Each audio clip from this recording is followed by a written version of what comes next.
साधना काल में मौन का विशेष महत्व बताया गया है। मौन रहकर ही आत्मोन्मुख होकर आत्मदर्शन, ईश्वर दर्शन संभव है। श्रेष्ठ कार्यों को संपन्न करने के लिए मौन रहकर शक्ति अर्जित करना परम आवश्यक है।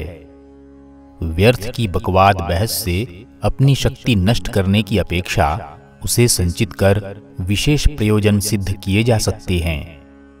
व्यावहारिक जीवन में भी मौन विशेष महत्वपूर्ण है। जीवन मार्ग में आई बाधाओं को मौन रहकर ही चिंतन कर टालना संभव हो पाता है। 100 वक्ताओं को एक चुप हराने वाली बात बिल्कुल सही है। व्यर्थ की बकवाद में अपनी ही शक्ति नष्ट होती है, यह स्पष्ट जानना चाहिए। योगीराज भर्तृहरि ने मौन को ज्ञानियों की सभा में अज्ञानियों का आभूषण बताया है। कबीर कहते हैं, वाद विवादे विष घना, बोले बहुत उपाद, मौन गहे सब की सह, सुमिरै नाम अगाध। एमर्सन कहते थे, आओ हम मौन रहने का प्रयास करें ताकि फरिश्तों की कानाफूसी सुन सकें। आध्यात्मिक साधनाओं में मौन का अपना विशेष महत्व है, क्योंकि उसके सहारे अंतर्मुखी बनने का अवसर मिलता है। निरर्थक चर्चा में जो शक्ति का अपव्यय होता है, उससे बचने की स्थिति सहज ही बन जाती है।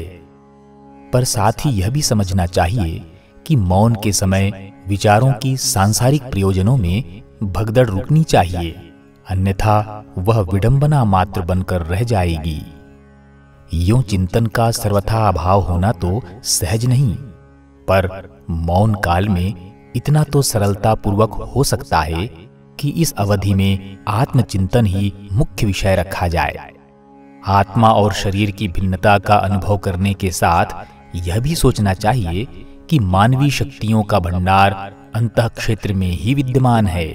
उसे उपलब्ध करने के लिए आत्म परिष्कार की कार्यविधि निर्धारित करने में चिंतन को नियोजित किया जा सके तो निश्चय ही मौन साधना का समुचित प्रतिफल प्राप्त होता है।